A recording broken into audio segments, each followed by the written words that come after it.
jamaah sekalian yang dirahmati Allah, alhamdulillah saya bisa hadir. Tadi siang saya baru mendarat dari Yogyakarta. Alhamdulillah perjalanan lancar. Kehadiran saya memang untuk acara yang utama, yaitu besok pagi ya. Besok pagi ada seminar ekonomi Islam, tetapi sore, malam, dan besok asar insya Allah ada safari dakwah di beberapa masjid. Dan memang saya mendalami ilmu muamalah ya. Ini yang saya dalami, khususnya bisnis syariah. Kalau muamalah dengan basic fikih ya hanya sebagian saja, tetapi lebih kepada bisnis syariah. Nah, kenapa saya lebih concern mendalami fikih muamalah? Sebenarnya berangkat dari satu hadis, ini sebagai pengantarnya. Jadi ada satu hadis dari Nabi yang disampaikan kira-kira 1400 tahun yang lalu. Nabi bersabda, ya'ti 'alan nasi zamanun la yubalil mar'u ma akhadha minhu aminal halali am minal harami. Jadi Nabi bersabda, ya'ti 'alan nasi zamanun, sungguh akan datang kepada manusia itu suatu zaman. Jadi akan datang kepada manusia suatu zaman. Ini maknanya zaman itu semua manusia mengalami itu. Jadi akan datang satu masa, satu zaman di mana semua manusia akan mengalami itu. Yaitu apa? La yubalil mar'u ma akhadha minhu, di mana manusia itu sudah tidak peduli lagi apa-apa yang diambilnya. Aminal halali, apakah itu dari yang halal, aminal harami, ataukah dari yang haram. Ini yang membuat saya prihatin. Dan seakan-akan Nabi itu berbicara pada zaman sekarang ini, pada masa sekarang kita hidup ini, yaitu kita sekarang ini hidup di mana semua manusia, ya tentu saja khususnya umat Islam, di mana seluruh umat Islam sekarang sudah tidak peduli lagi apa-apa yang diambil itu apakah dari yang halal atau dari yang haram. Sekarang orang itu mikirnya yang penting banyak, yang penting banyak, yang penting banyak. Yang penting untung besar, yang penting untung besar, yang penting untung besar, tapi tidak pernah memperhatikan itu halal atau haram. Ini yang mengingatkan Nabi.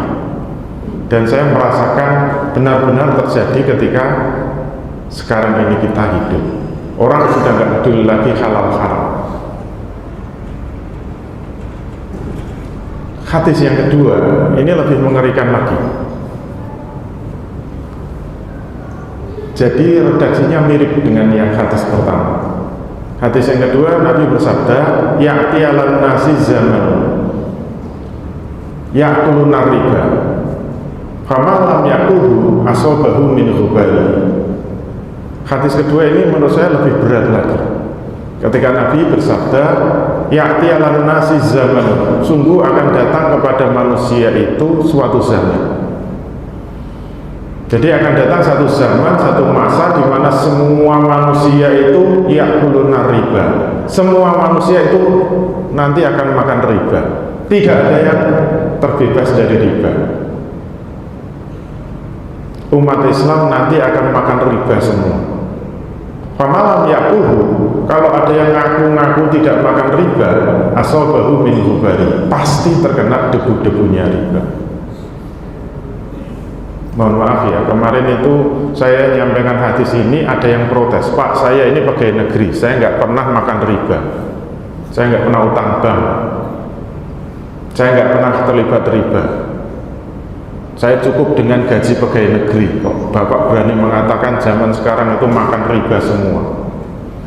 Saya bilang, kalau kebetulan ibu-ibu yang ngomong, kalau ibu tidak makan riba, kata Nabi, pasti terkena debu-debunya riba.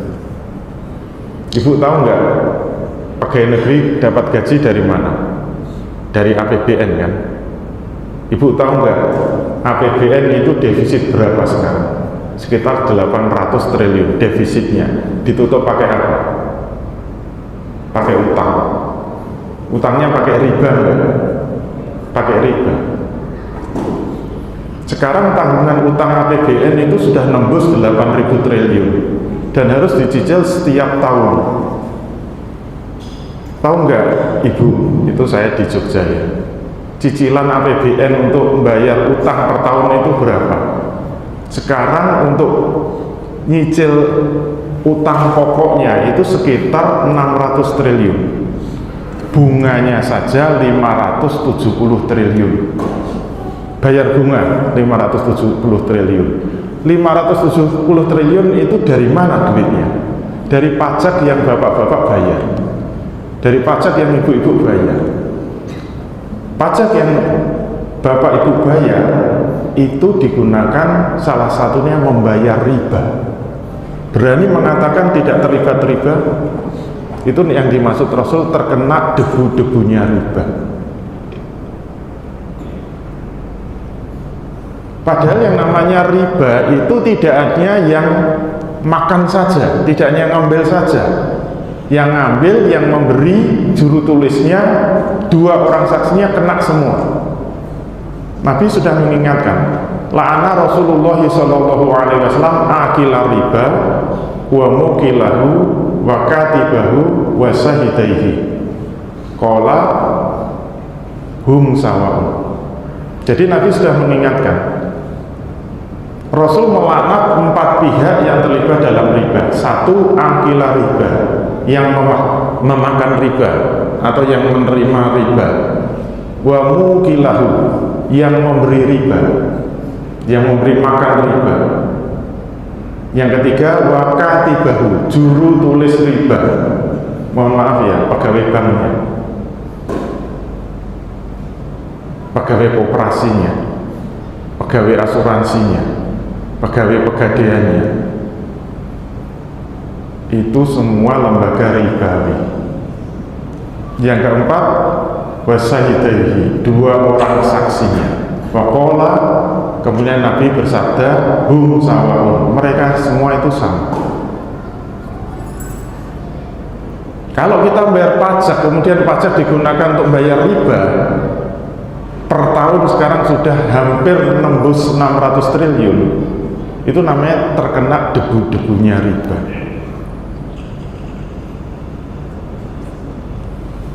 Pertanyaannya sekarang,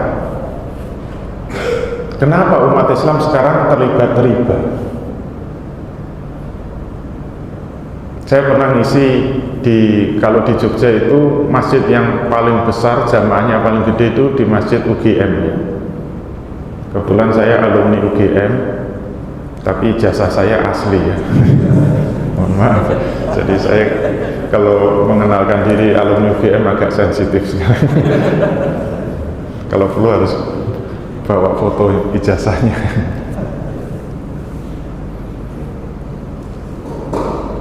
Saya kalau diminta ngisi di Masjid UGM, terutama pas tarawih, saya lihat penuh 2 lantai. Saya tanya, ini kira-kira jamaahnya berapa? Sekitar 1.000 orang. Ya, karena saya memang bidangnya ekonomi Islam. Walaupun kalau di UGM nggak ada ekonomi Islam. Saya melanjutkan S2 saya di UII, jurusan ekonomi Islam. S3 saya habis.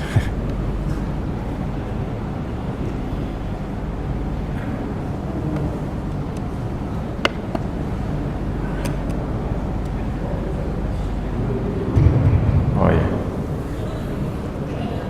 ini pakai baterai. Baik, alhamdulillah.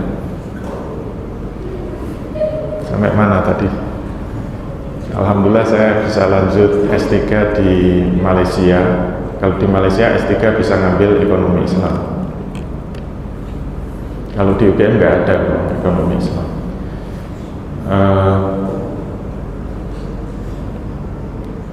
Kok cerita itu tadi hubungannya ngisi terawih itu ya. Saya tanya kepada jamaah, jamaah, biar kayak dai terkenal.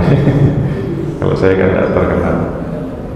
Karena yang hadir 1000 orang, saya tanya, jamaah, jamaah, siapa di antara jamaah ini 1000 orang kira-kira yang tidak pernah terlibat, tolong tunjuk jari. Saya tantang gitu. Yang tidak pernah terlibat, tolong tunjuk jari. Semua diam. 3 kali. Siapa yang belum pernah terlibat, tolong tunjuk jari. Nggak ada yang berani tunjuk jari. Berarti semua pernah terlibat. Semua diam.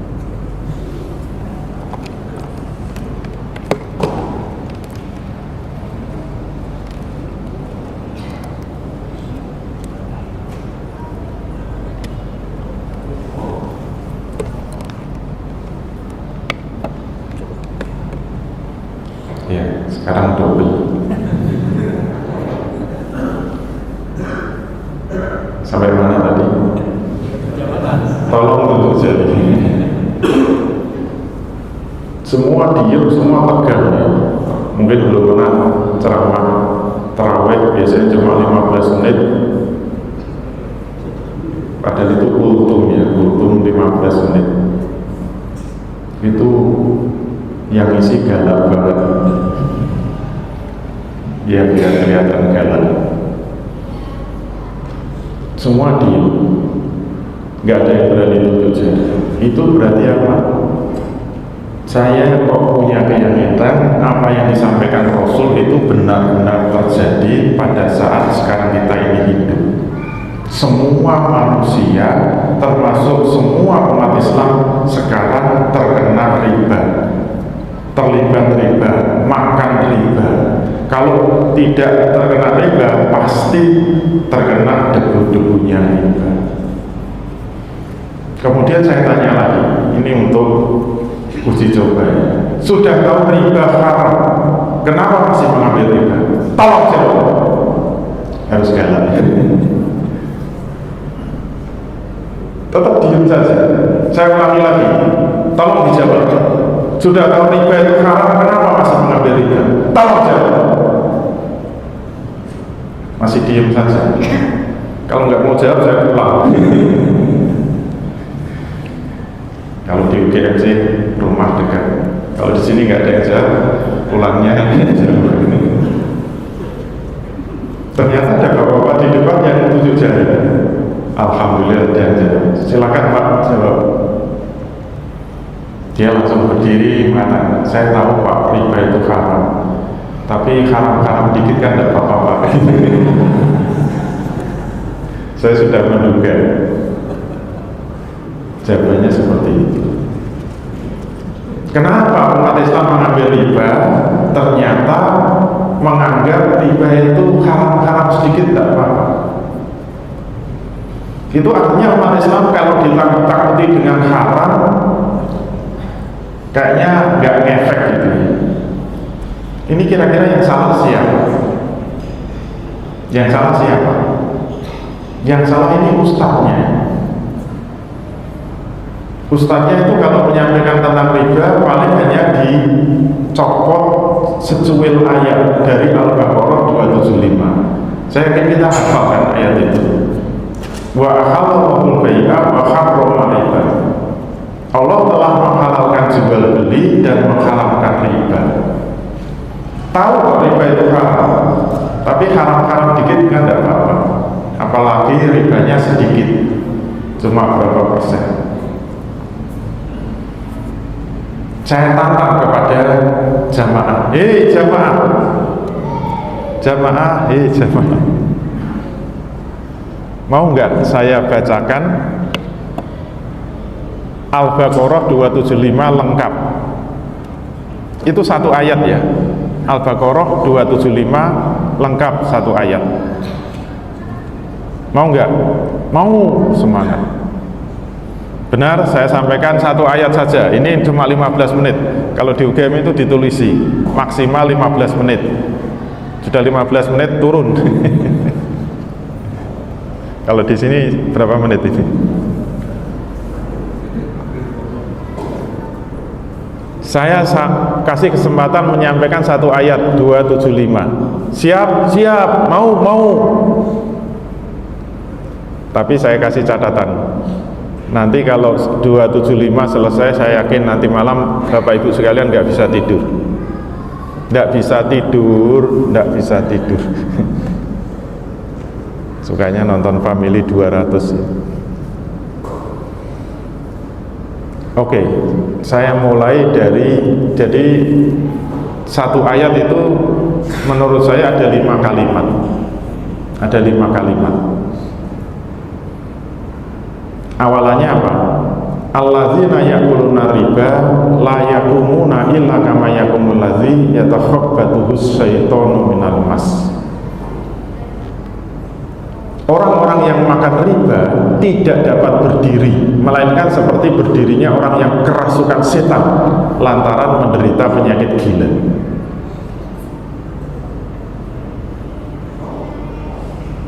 Awalan ayat ini ada yang aneh. Yang aneh apa? La yakumuna illa kama yakumul ladzi yatakhabbathu syaitanu minal mas. Yang aneh itu kata la yakumuna. Kenapa Allah mengkaitkan antara makan riba dengan tidak dapat berdiri? Pernah enggak kita melihat tukang makan riba tidak bisa berdiri? Pernah? Enggak ada kan? Justru orang yang makan riba itu gagah-gagah kan. Mohon maaf ya, pegawai bank itu kan keren-keren ya. Mobilnya bagus, bajunya bagus, pakai jas, pakai dasi, keren. Tetapi kenapa Quran mengatakan orang yang makan riba tidak dapat berdiri? Alladzina ya'kuluna riba la yaqumuna. Orang yang makan riba tidak dapat berdiri. Saya dulu nggak paham. Saya coba buka-buka tafsir, ternyata ketemu. Yang dimaksud tidak dapat berdiri itu ternyata besok di alam kubur dan besok di akhirat. Ternyata ada hadis yang menjelaskan. Hadisnya panjang ya, saya nggak hafal, kurang lebih ya. Ketika aku di Mi'rajkan, jadi ketika Isra Mi'raj ya, Nabi menyampaikan, ketika aku di Mi'rajkan ke langit, saya didampingi oleh malaikat Jibril. Saya menemukan sekelompok orang yang perutnya itu membesar sebesar rumah. Mereka tidak bisa berdiri. Bayangkan, perutnya membesar sebesar rumah. Dan mereka dilewati para pengikut Fir'aun, diinjak-injak oleh pasukannya Fir'aun. Mereka diberdirikan di tepi jurang neraka. Jadi belum masuk neraka, masih pemanasan lah gitu. Dan mereka berteriak-teriak, ya Rob, wahai Rob kami, jangan pernah terjadi kiamat. Wahai Rob kami, jangan pernah terjadi kiamat. Wahai Rob kami, jangan pernah terjadi kiamat. Itu berarti masih disiksa kubur. Kemudian aku tanyakan kepada Jibril. Rasul bertanya kepada Jibril, wahai Jibril, siapa mereka itu? Jawabannya Jibril mengagetkan. Mereka adalah para pemakan riba dari kalangan umatmu, umat Nabi Muhammad SAW. Kemudian mengutip ayat tadi, mereka itu para pemakan riba dari kalangan umatmu, la yakumuna illa kama yakumul ladzi yatakhabbathu syaitanu minal mas. Yang mereka tidak dapat berdiri, melainkan seperti berdirinya orang yang kerasukan setan lantaran menderita penyakit gila. Nah, kejawab kan? Kenapa orang yang makan riba tidak bisa berdiri? Karena perutnya membesar sebesar rumah. Ada hadis yang melanjutkan, besok ketika hari kebangkitan di akhirat, semua manusia bangkit, semua manusia kumpul di padang mahsyar kecuali pemakan riba. Dia nggak bisa bangkit, nggak bisa berdiri, nggak bisa jalan. Kalau jalan kayak suster ngesot. Kenapa? Karena perutnya membesar sebesar rumah. Kalau ingin tanya, kira-kira besar perutnya segede apa coba? Segede rumah. Rumahnya segede apa? Tergantung kredit rumahnya kan. Mohon maaf. Kalau rumahnya tipe 7 kali 10 ya nanti perutnya 7 kali 10 meter. Tapi mohon maaf, isinya bukan rumah. Isinya bukan rumah. Ada hadis lain yang mirip ya. Ketika aku dimerojkan ke langit, aku melihat sekelompok orang yang perutnya membesar sebesar rumah. Nah, di hadis yang kedua ini ada penjelasannya. Di dalamnya banyak terdapat ular-ular berbisa yang bisa terlihat dengan jelas dari luar perut mereka. Nah, di hadis kedua baru ketahuan isinya bukan rumah. Ternyata isinya ular-ular berbisa yang bisa terlihat jelas dari luar perut mereka. Dulu ada video, nggak tahu ini benar apa enggak, sekarang zaman AI ya. Di Arab Saudi pernah ada, di Arab Saudi itu kan makam yang sudah lama pasti akan digali, digusur. Ternyata ada makam yang digali, di dalamnya itu mayatnya itu digubel, dibelit oleh ular yang warna hitam besar sekali. Nggak tahu itu apakah para pemakan riba juga, tapi dia dibelit oleh ular yang sangat besar, warnanya hitam. Itu benar apa teknologi AI saya nggak tahu ya. Kalau hadis Nabi ini insya Allah benar. Itu baru kalimat pertama. Saya lihat ibu-ibu udah mulai menjerit, ya Allah ya Bu, sabar Bu, ini baru pembukaan. Baru kalimat satu sudah pada ketakutan. Jangan khawatir, ini masih kalimat satu. Kalimat kedua apa? Kenapa mereka disiksa seperti itu? Dijawab oleh Allah. Jadi setelah kalimat pertama, alladzina yakuluna riba la yakumuna illa kama yakumul ladzi yatakhabbathu syaitanu minal mas. Zalika bi'annahu, zalika itu isim isyarat yang menunjuknya kepada orang yang disiksa tadi. Zalika bi'annahu, kenapa mereka disiksa seperti itu? Zalika bi'annahu qalu innamal bai'u mithlu riba. Kenapa mereka disiksa seperti itu? Karena mereka gara-gara mereka mengatakan bahwa jual beli sama dengan riba. Ini yang ngajari siapa coba? Dosen-dosen ekonomi. Mohon maaf ya, ada yang dosen ekonomi. Saya juga dosen ekonomi, tapi ekonomi Islam. Alhamdulillah agak selamat nih. Tapi kan basicnya ekonomi konvensional juga.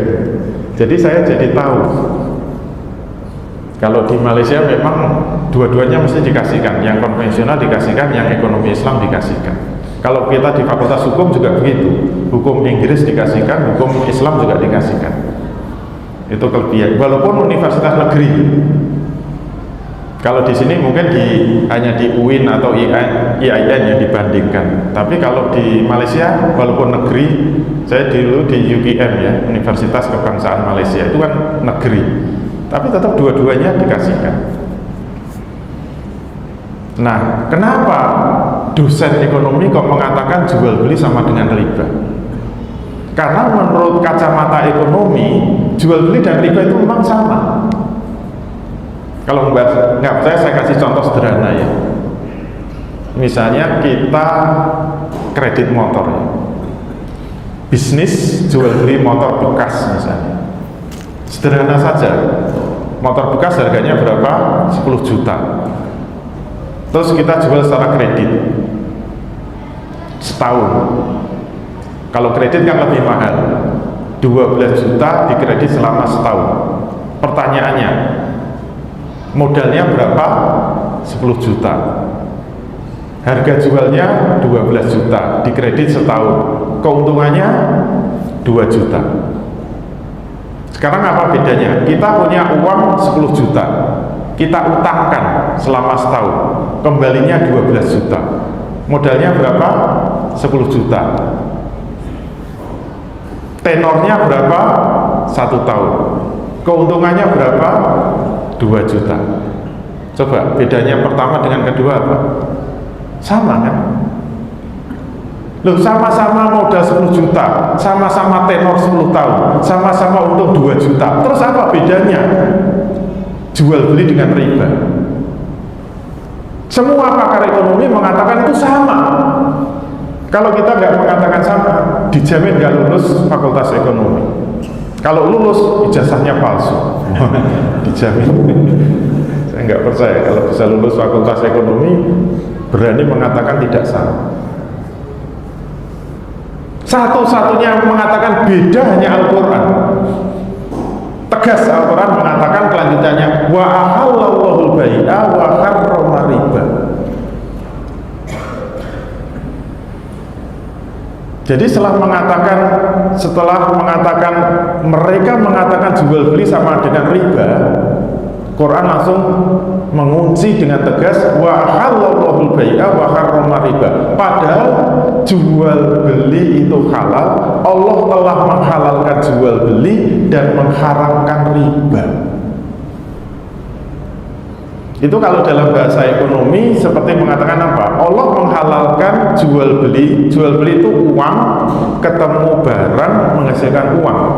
Kalau riba, uang ketemu uang menghasilkan uang.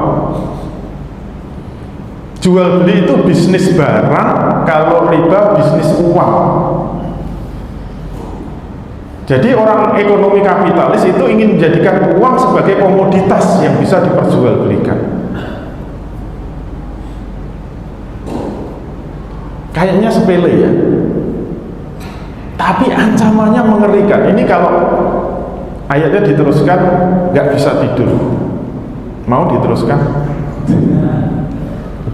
Kita lihat ya. Faman ja'ahu ma'idzatum min rabbi fantaha falahu masalah wa amruhu ila Allah.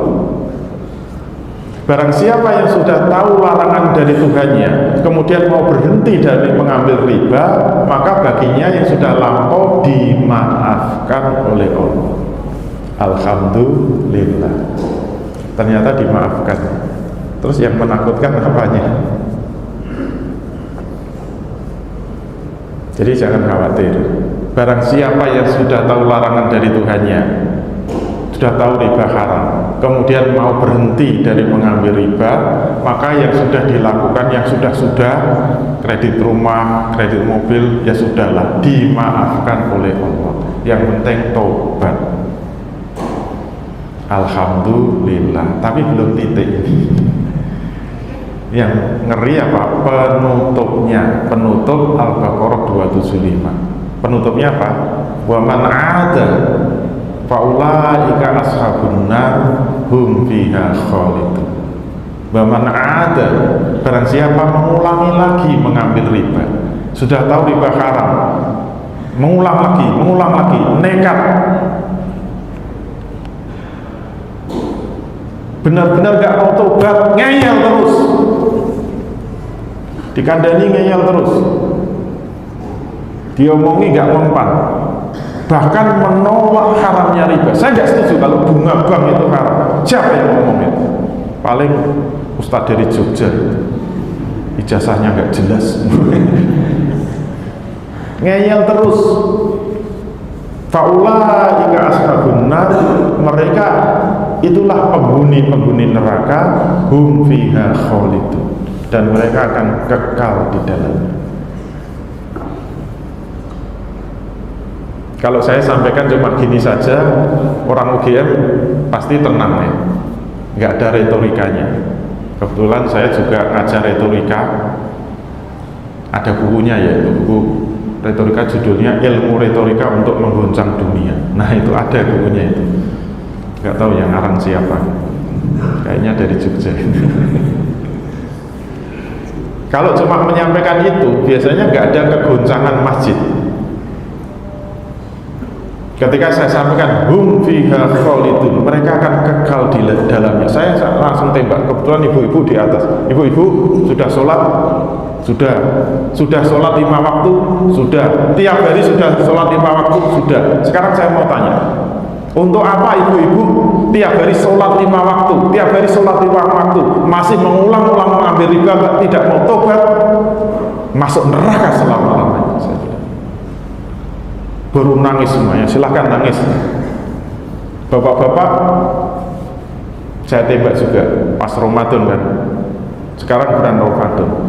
Bapak-bapak sudah puasa Ramadan, sudah. Tiap hari puasa Ramadan, sudah. Tiap tahun puasa Ramadan, sudah. Sekarang saya juga ingin tanya, untuk apa tiap tahun puasa Ramadan, selesai Ramadan masih mengambil riba, masih mengulang-ulang mengambil riba, tempatnya neraka dan akan kekal di dalamnya. Bahkan saya tanya, sudah ada yang haji? Tolong tunjuk jari yang sudah haji. Diam semua. Bolak-balik haji, bolak-balik umroh, pulang haji masih mengambil riba, pulang umroh masih mengambil riba. Tempatnya neraka dan akan kekal di dalamnya. Semua diam. Cukup sekian. Assalamualaikum warahmatullahi wabarakatuh. Saya karena cuma 15 menit ya, saya langsung masuk ke ruang sekretariat sebelah kanan kalau di UGM. Itu jamaahnya nyerbu semua. Pak Ustadz keluar. Wah, saya di demo itu marah itu satu masjid. Keluar. Wah, takmirnya kebingungan gitu. Sembunyi Pak Ustadz, sembunyi ini. Jamaah marah. Ya jangan sembunyi, kita hadapi. Kenapa? Pak Ustadz, jangan sembunyi dulu, keluar. Kenapa? Ada yang kurang tadi, ada yang kurang. Yang kurang apa? Waktunya kurang. Nah, kan 15 menit, saya pas 15 menit. Kan perjanjiannya kalau kultum terawih itu 15 menit. Kurang. Nah biasanya juga 15 menit. Iya itu nggak biasa. Ini penting, ini hidup mati. Saya nggak mau masuk neraka. Kasih solusi. Saya bilang solusinya besok pagi ya, ikut di seminar. Solusinya cuma satu, tinggalkan riba. Yang sudah, ya sudah, ditobati saja, nggak apa-apa kalau sudah terjadi, dimaafkan oleh Allah. Yang penting jangan mengulangi. Baik Bapak Ibu sekalian, karena ini hanya kultum ya, untuk pemanasan. Lengkapnya insya Allah besok kita akan seminar ya tentang muamalah. Jadi perkara muamalah itu sebenarnya tidak hanya menyangkut riba saja. Banyak perkara-perkara yang kebetulan saya pelajari itu yang membuat muamalah kita itu menjadi tidak halal. Tidak halal. Saya kasih contoh ya, mungkin semakin membuat kita tidak bisa tidur. Kalau kita membeli motor, membeli mobil dengan akad leasing, tahu leasing ya? Leasing itu akad yang menggabungkan sewa menyewa dengan jual beli. Leasing itu aslinya sewa menyewa, tapi berakhir dengan jual beli.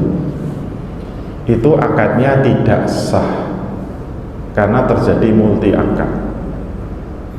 Menggabungkan sewa menyewa dengan jual beli, istilahnya sewa beli, tidak sah. Yang melarang Rasul, bukan saya.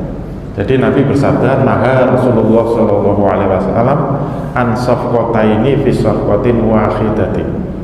Rasul melarang akad menggabungkan dua akad ke dalam satu akad. Safqah itu artinya kesepakatan atau akad. Jadi naha Rasulullah Shallallahu Alaihi Wasallam an safqataini fi safqatin wahidatin. Rasul melarang dua akad digabung dalam satu akad, jatuhnya tidak sah. Kalau kita membeli barang itu jatuhnya tidak sah, itu maknanya barang itu bukan milik kita.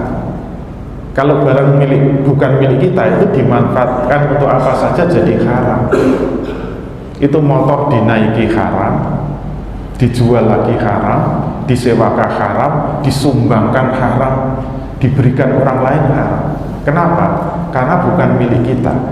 Jadi kalau disebut tidak sah, itu haram kita manfaatkan. Padahal banyak barang-barang yang kita beli itu transaksinya salah. Saya khawatirnya beli baju akadnya salah, itu baju kita pakai sholatnya jadi haram. Karena kita bukan pakai baju yang berasal dari transaksi yang haram. Nah, ini menunjukkan bahwa muamalah tidak hanya sekedar bicara riba, tapi juga akad-akad muamalah itu banyak yang kita temukan sekarang batil atau batal. Dulu saya tahunya batal itu hanya untuk ibadah saja.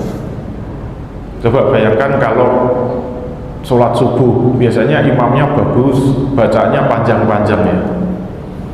Di masjid ini insya Allah imamnya bagus, bacaannya panjang. Coba bayangkan kalau kita sholat subuh, bacaannya bagus, panjang, begitu selesai salam, imamnya berdiri, jamaah, jamaah, mohon maaf, saya belum wudu. Terus imamnya duduk langsung istighfar, astagfirullah, astagfirullah, ya Allah terimalah sholat saya. Pertanyaannya, kira-kira sholatnya diterima enggak? Walaupun dia tobat jungkir balik, sholatnya tidak akan diterima. Kenapa? Batal. Bukan haram ya, batal. Batal dengan haram itu beda. Haram itu pelanggaran hukum taklifi, kalau batal pelanggaran hukum wad'i. Kita harus tahu bedanya. Hukum syariat dibagi di dua. Hukum syariat yang pertama hukum taklifi, yang kedua hukum wad'i. Kalau melanggar hukum wad'i itu berat. Kenapa? Disebut batal. Itu membuat apa? Ditobati tidak bisa. Solusinya cuma satu, sholatnya harus diulangi, harus wudhu lagi, sholat lagi, nggak bisa ditobati. Kalau haram masih bisa ditobati. Saya kasih contoh bedanya haram dengan batal ya dalam pernikahan. Biasanya kalau contohnya nikah itu seneng ya, terutama yang jomblo-jomblo ini yang belum nikah.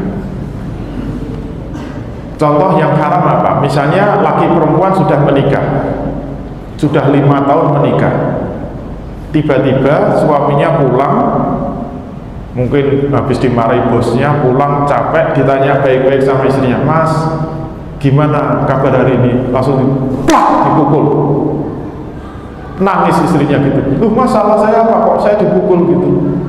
Pertanyaannya, suami memukul istri tanpa sebab, hukumnya apa? Jawabnya apa? Haram. Nah haram ini bisa ditaubati, langsung astagfirullah, astagfirullah, langsung minta maaf pada istrinya, langsung istighfar. Insya Allah kalau istrinya memaafkan, selesai. Saya maafkan wahai suamiku, saya maafkan tempelenganmu kepadaku. Selesai kan? Kalau istrinya sudah memaafkan, dia bertobat kepada Allah, selesai. Haram bisa ditobati. Tapi kalau batal tidak bisa. Contohnya apa? Laki perempuan menikah. Kalau menurut Imam Syafi'i rukun nikah 5 ya. 1, 2 mempelai laki-laki perempuan, 2 wali, 3 2 orang saksi, 4 mahar, 5 ijab kabul. Misalnya 4 sudah kita penuhi, 4 dipenuhi rukunnya, ada 2 mempelai, ada mahar, ada wali, ada 2 orang saksi, tapi tidak ada ijab kabul. Nikahnya gimana? Jangan mengatakan haram ya, nikahnya batal, tapi tetap berumah tangga. Kalau nikah tetap berumah tangga, semua amal rumah tangganya haram. Kalau laki-lakinya mencium perempuannya, ciuman haram. Mohon maaf, kalau laki-lakinya menggauli perempuannya, disebut berzina dan tidak bisa ditobati. Walaupun suaminya astagfirullah, astagfirullah, terus minta maaf sama perempuannya, wahai adinda, maafkan diriku karena telah menzinaimu. Terus dijawab, saya terima maafmu atas zinamu kepadaku. Nggak bisa. Itu kalau laki-lakinya memberi nafkah kepada perempuannya, itu nafkah yang haram. Kalau punya anak, itu anak yang haram. Apalagi mohon maaf kalau anaknya perempuan, nanti kalau sudah besar bapaknya jadi wali nikah, nikahnya tidak sah. Karena dia bukan bapak syar'i, walaupun bapak kandung.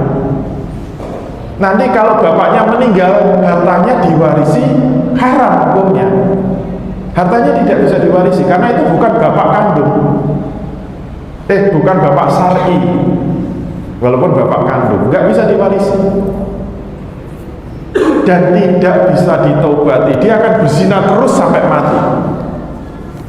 Kecuali nikahnya diulangi lagi.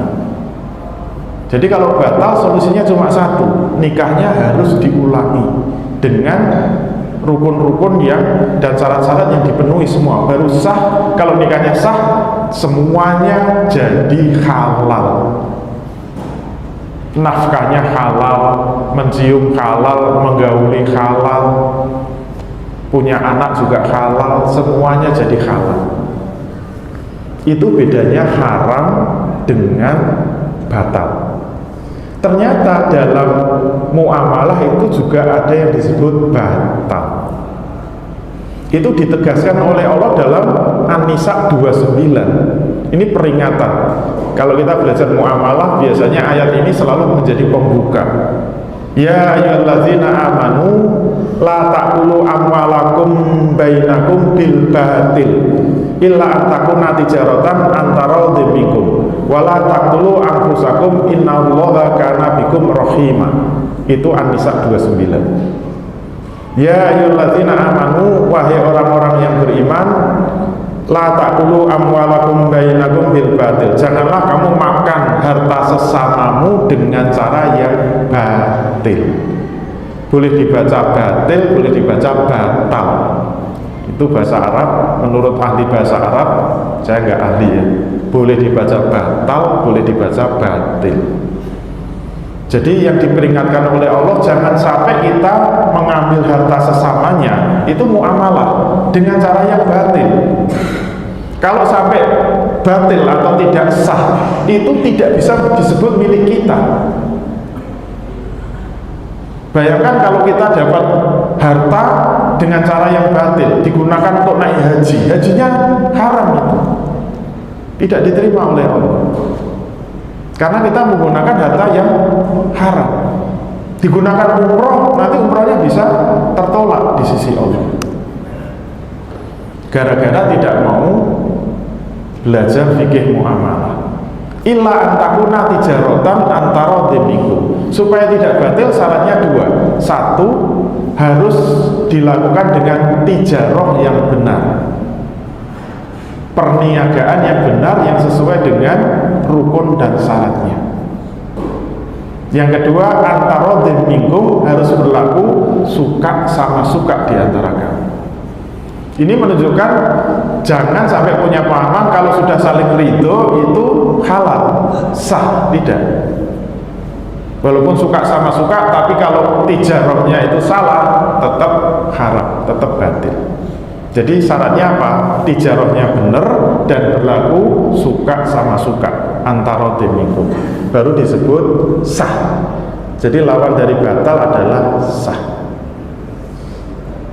Wala taqtulu anfusakum innallaha kana bikum rahima. Dan janganlah kamu membunuh dirimu. Gak usah takut miskin. Sesungguhnya Allah itu sangat sayang kepadamu. Oleh karena itu, ini menjadi perhatian untuk kita semua supaya dalam muamalah lebih berhati-hati. Caranya gimana? Harus paham fikih muamalah. Sebagai penutup, ini peringatan dari Rasul ya. Man amila amalan laisa alaihi amruna fahuwa raddun.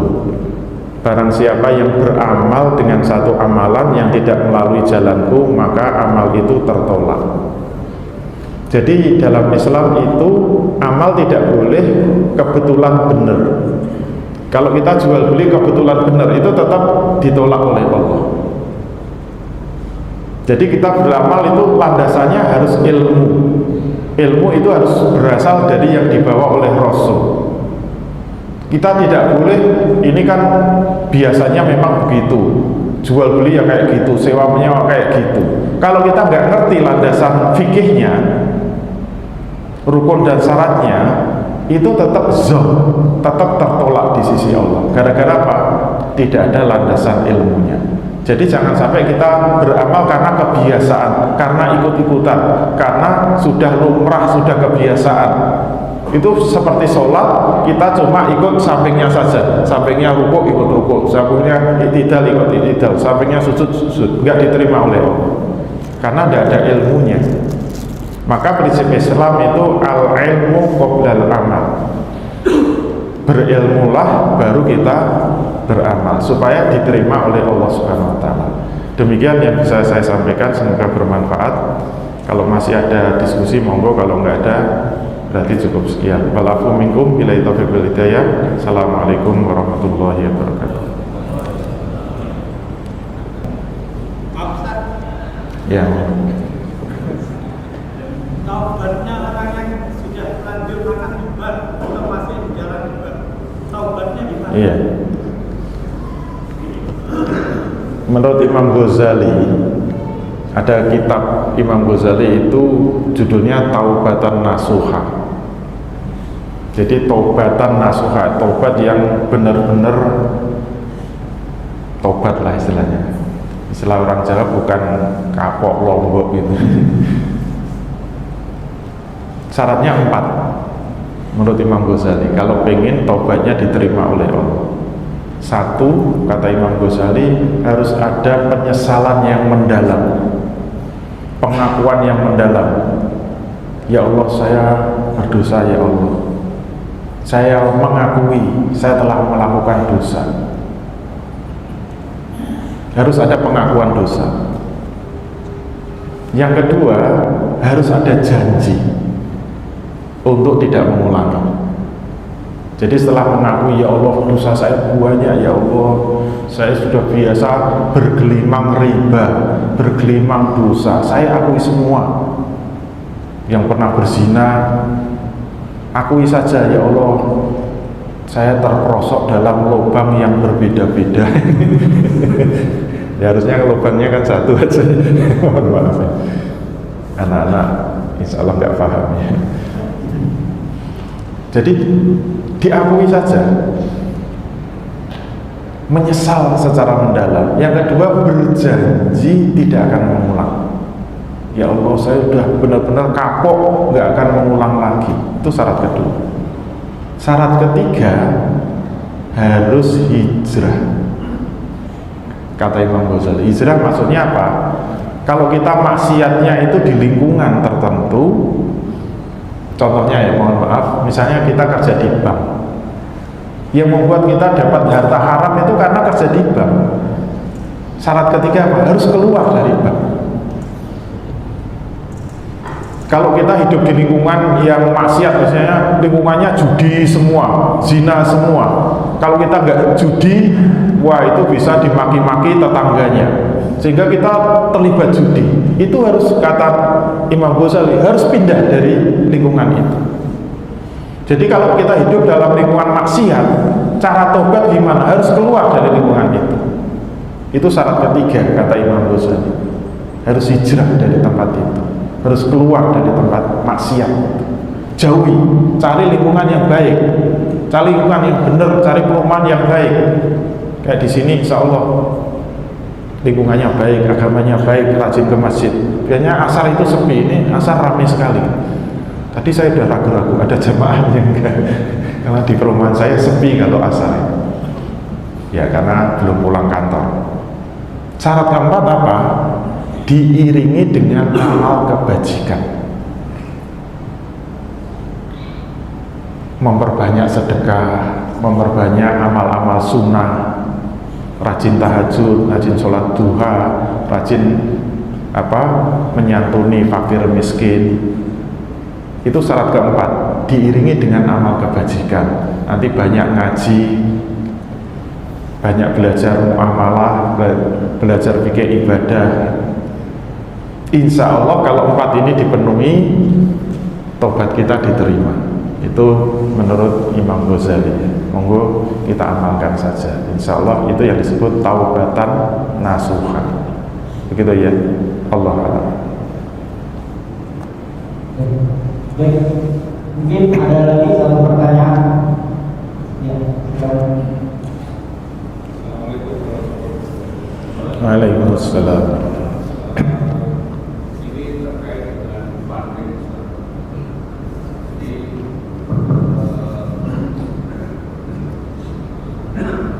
Jadi perusahaan di tempat saya bekerja itu bergerak dalam bidang supaya itu. Jadi kalau dengan situasi yang ada sampai saat ini sih, kan customer kita ini kesulitan terkait dengan cash flow, sehingga suka nggak suka pembiayaan atas pembelian itu menggunakan kita ketiga. Dalam hal ini kita juga cukup banyak funding di Indonesia itu cukup banyak. Nah, sehingga apa yang terjadi adalah bahkan kalau kita berbicara BP pun itu dilakukan split. Sehingga kalau BP aja di split, maka nanti cicilan itu juga akan terus seperti itu sampai berikutnya itu adalah nanti akan selesai. Nah, dalam situasi yang seperti ini kan ada juga apa yang disampaikan Ustaz itu juga menjadi tekanan buat saya secara pribadi. Karena satu negara kita juga kalau ada yang beli tapi dengan keterbatasan itu rekomendasikan yang kita pakai, dan itu yang terkadang juga harus kita lakukan dengan situasi berbagai macam situasi. Jadi mungkin alangkah baiknya seperti apa? Karena hal yang seperti ini sangat bisa menjadi cukup banyak terjadi, bahkan tadi disampaikan korbannya harus dicicil, apalagi mobil, apalagi kendaraan yang ada dalam ukuran yang sangat besar, dan itu sudah berlangsung cukup lama ya. Jadi kira-kira begitu. Assalamualaikum warahmatullahi wabarakatuh. Waalaikumsalam. Nah, ini tambahan bukti bahwa kita sekarang memang hidup dalam zaman riba. Kayaknya kita kerja di mana saja kena. Jangan mengatakan cuma di bank saja. Kebetulan saya ngajar ekonomi Islam, itu kan ada akuntansi syariah. Kadang-kadang mahasiswa saya bilang, kalau lulus kerja di mana? Perusahaan ini. Pokoknya yang penting saya kan tidak di bank, Pak. Hati-hati, kamu itu akuntan. Walaupun kamu kerja di perusahaan, sekarang mana ada perusahaan yang tidak utang piutang, yang tidak pakai bunga? Ingat, kamu pencatatnya. Walaupun akuntan di perusahaan, kena kamu. Terus aku kerja di mana, Pak? Bingung. Ini memerlukan perjuangan yang berat. Dan disinilah kita umat Islam itu harusnya kompak gitu, saling menguatkan, saling bahu-membahu untuk memperjuangkan tegaknya syariah gitu loh. Jangan yang memperjuangkan syariah malah dimusuhi, ngisi pengajian diusir.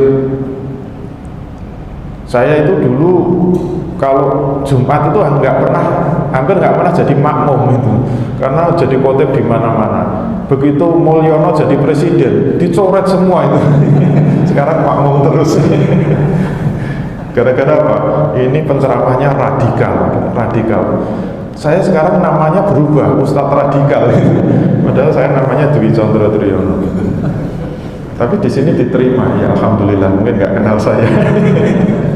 Kalau ketahuan nanti dicoret juga. Ya Allah, salah kita itu apa? Kita itu ingin agar syariat itu bisa dijalankan. Kok malah dimusuhi? Takut banget masuk surga gitu. Tapi kalau kita kompak, sebenarnya menyelesaikan itu mudah sekali. Mudah. Kita kebetulan dari Core Isaac ya, kita konsultan bisnis syariah. Asal mau, akadnya diperbaiki, selesai itu. Masalah mau atau tidak gitu. Makanya Allah mengatakan jual beli dengan riba itu tipis. Kadang-kadang nggak tahu kepleset. Jual beli kredit itu boleh. Tetapi kalau model funding itu tidak boleh gitu loh. Bedanya apa? Kalau funding pembiayaan yang haram itu, kita mau beli traktor misalnya, nggak punya duit, kan kita datang ke lembaga pembiayaan, leasing namanya. Kita dikasih apa? Dikasih traktor apa dikasih duit? Dikasih duit kan? Harga traktor berapa? 1 miliar. Kita dikasih 1 miliar, suruh beli sendiri kan? Terus kita bayar ke leasingnya berapa? Ke lesornya. Nggak mungkin 1 miliar kan? Jadi 1 miliar 200 misalnya, 1,2 miliar selama 1 tahun. Kalau yang kita terima duit, kemudian mengembalikan, terima duit 1 miliar, mengembalikan 1,2 miliar, itu riba itu. Yang 200 juta itu riba. Kalau pengen bener itu sebenarnya sederhana, leasingnya suruh beli traktor. Setelah traktor dimiliki, baru akad jual beli. Kita nerimanya traktor, jangan terima duit. Padahal bayarnya sama-sama 1 tahun, sama-sama 1,2 miliar. Tapi ini halal. Halal. Simple kan? Mau apa enggak? Kebetulan kita nangani, kita kemarin ketemu lembaga pembiayaan yang gede. Perlu saya sebut enggak? Dari Jakarta. Itu duitnya triliunan. Dia mau ngasih pembiayaan minimal 500 juta. Kalau nggak 500 juta ke atas enggak mau dia. Selama ini konvensional. Setelah ketemu tim saya ya, bukan saya sendiri gitu, dijelaskan dia mau pakai skema syariah, mau dia. Ini kebetulan ada klien kita yang mau beli bis ya. Ini Ustadz Ali Akbar, ini tim saya ya. Bisnya harus tingkat, nggak tahu harganya berapa, mungkin 2 miliar ya. Dia kesulitan cari funding. Saya bisa kasih rekomendasi funding yang mau mengikuti aturan syariah. 2 miliar kecil. Caranya gimana? Mau ikut aturan kita. Jadi itu lembaganya beli bis dulu, baru kemudian dikreditkan 3 tahun atau 5 tahun. Mau ternyata mudah gitu loh kalau mau gitu, simple gitu. Tapi ini kan kerja bareng-bareng gitu, kerja bareng-bareng. Insya Allah kalau kita kompak, kita mau nuntut cara yang benar, cara yang sesuai syariah, insya Allah ini kehidupan akan berubah. Ingat, Allah memberi amanah kepada kita dalam surat Ar-Ra'd ayat 11. Innallaha la yughayyiru ma biqaumin hatta yughayyiru ma bi anfusihim. Sesungguhnya Allah tidak akan merubah nasib suatu kaum sampai dia mau merubah dari dirinya sendiri. Jadi kalau kita tidak ada perjuangan untuk merubah agar tatanan kehidupan ini sesuai syariah, jangan harap Allah akan mau merubahnya. Kita akan terperosok dalam lembah keharaman, kemaksiatan terus saja, karena tidak ada perjuangan, kesadaran merubah tatanan kehidupan. Apalagi sudah mengatakan sistem sekarang ini sudah final, jangan coba-coba dirubah. Ya sudah, kalau dibilang final sudah selesai kan. Pernah nonton Piala Dunia? Ramenya itu kan kalau babak penyisian gitu, kita bisa begadang nggak tidur. Tapi begitu sudah final, besok sudah nggak ada begadang lagi, selesai. Jadi kalau negara ini sudah dianggap final, selesai. Terus ngapain kita dakwah? Sudah final, sudah benar semua, sudah baik. Dan kita mengkritik nggak boleh, memperbaiki nggak boleh. Dicoret semua dari daftar khotib. Kenapa? Karena takut masuk surga. Oh jelas tatanan itu salah semuanya kok. Begitu ya, dicoba aja Pak. Kalau butuh lembaga nanti bisa menghubungi Ustadz Ali Akbar.